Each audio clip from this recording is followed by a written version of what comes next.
السلام علیکم۔ میں ہوں سید شمال احمد ہاشمی۔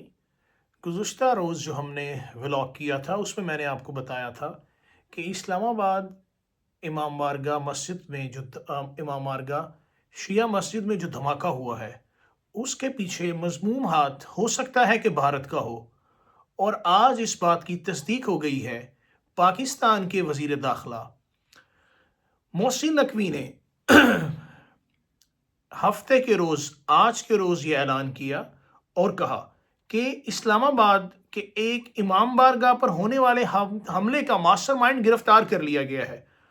اور میں یہ آپ کو بتانا چاہوں گا کہ حکام اور ہسپتال ذرائع کے مطابق جمعہ کی نماز کے دوران جو امام بارگاہ خطیۃ الکبریٰ میں خودکش بم دھماکے کے نتیجے میں ابھی تک 32 افراد جاں بحق اور تقریباً 170 زخمی ہو چکے ہیں۔ دھماکہ اس وقت ہوا تھا جب لوگ جمعہ کی نماز کے لیے امام بارگاہ میں اکٹھے ہو رہے تھے۔ یہ بھی میں آپ کو بتاؤں، یہ حملہ گزشتہ ایک دہائی کے دوران اسلام آباد کا سب سے ہولناک دہشت گرد حملہ تھا، جبکہ ملک بھر میں یہ جنوری 2023 میں پشاور کی مسجد پر ہونے والے حملے کے بعد سب سے خونریز واقعہ قرار دیا جا رہا ہے۔ قبل ازیں سیکیورٹی ذرائع نے بتایا کہ پاکستانی حکام نے داعش سے تعلق رکھنے والے ایک افغان ماسٹر مائنڈ سمیت 4 سہولت کاروں کو گرفتار کر لیا ہے۔ انٹیلیجنس اور قانون نافذ کرنے والے اداروں نے جمعے کے بعد سے ہی مختلف جگہوں پر آپریشنز کرنا شروع کر دیے تھے، اور پشاور اور نوشہرہ میں چھاپے مارے گئے اور خودکش حملہ آور کے 4 سہولت کاروں کو گرفتار کر لیا گیا۔ یہ کارروائیاں تکنیکی اور انسانی انٹیلیجنس کی بنیاد پر کی گئیں۔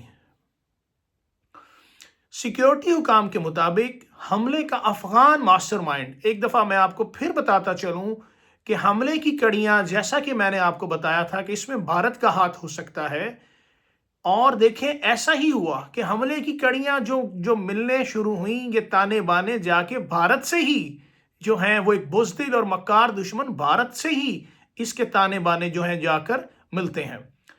دیکھیں، حملے کا جو ماسٹر مائنڈ ہے وہ ایک افغان ہے، اور اس کا تعلق داعش سے ہے۔ اس کو بھی گرفتار کر لیا گیا ہے۔ حکام کا یہ کہنا ہے کہ حملہ آور کی منصوبہ بندی، تربیت اور ذہن سازی افغانستان میں داعش نے کی۔ پاکستانی ایجنسیاں اور اسٹیبلشمنٹ، حکومت، گورنمنٹ اور جو ہماری آرمی ہے، پاک آرمی، ان کا بھی موقف یہ رہا ہے کہ ہمیں افغانستان کے لوگوں سے کوئی مسئلہ نہیں ہے، ہمیں مسئلہ ہے تو افغانستان کی جو سرزمین ہے وہ ہمارے خلاف جو استعمال ہو رہی ہے۔ ذرائع نے الزام عائد کیا ہے کہ افغان طالبان کی سرپرستی میں داعش اور دیگر دہشت گرد تنظیمیں علاقائی اور عالمی امن کے لیے سنگین خطرہ ہیں۔ ایجنسیوں کی کارروائی کے دوران ایک سیکیورٹی اہلکار شہید ہو گیا، جو کہ ASI ہے اور پاکستان کے صوبے KPK سے تعلق رکھتا ہے۔ اسلام آباد میں اعلیٰ سطحی سیکیورٹی اجلاس کے بعد پریس کانفرنس سے خطاب کرتے ہوئے وزیر داخلہ محسن نقوی نے گرفتاریوں کی تصدیق کی اور یہ بھی بتایا کہ ایک پولیس اہلکار شہید اور 3 زخمی ہوئے ہیں۔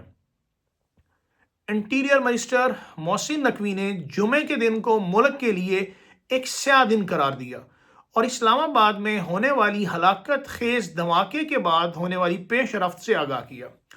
انہوں نے کہا کہ دھماکے کے بعد ہماری تمام ایجنسیاں متحرک ہو گئیں، پوری رات آپریشنز جاری رہے۔ کاؤنٹر ٹیررزم ڈپارٹمنٹ اور خیبر پختونخوا پولیس نے حملے میں ملوث، اس کے پیچھے موجود تقریباً تمام افراد کو گرفتار کر لیا ہے۔ انہوں نے CTD اور خیبر پختونخوا پولیس کی کارکردگی کو سراہا۔ وزیر داخلہ نے مزید بتایا، دھماکے کے فوراً بعد نوشہرہ اور پشاور میں چھاپے مارے گئے، جہاں 4 سہولت کار گرفتار کیے گئے۔ داعش سے تعلق رکھنے والے، میں ایک دفعہ دوبارہ دہرا دوں کہ یہ جو بم دھماکہ یا خودکش دھماکہ جو کیا گیا تھا، یہ داعش سے تعلق رکھنے والے ایک افغان ماسٹر مائنڈ کو بھی گرفتار کر لیا ہے۔ کارروائی کے دوران ایک ASI بھی شہید ہوئے۔ مرکزی ماسٹر مائنڈ داعش سے وابستہ ہے اور اس وقت وہ ایجنسیوں کی تحویل میں ہے۔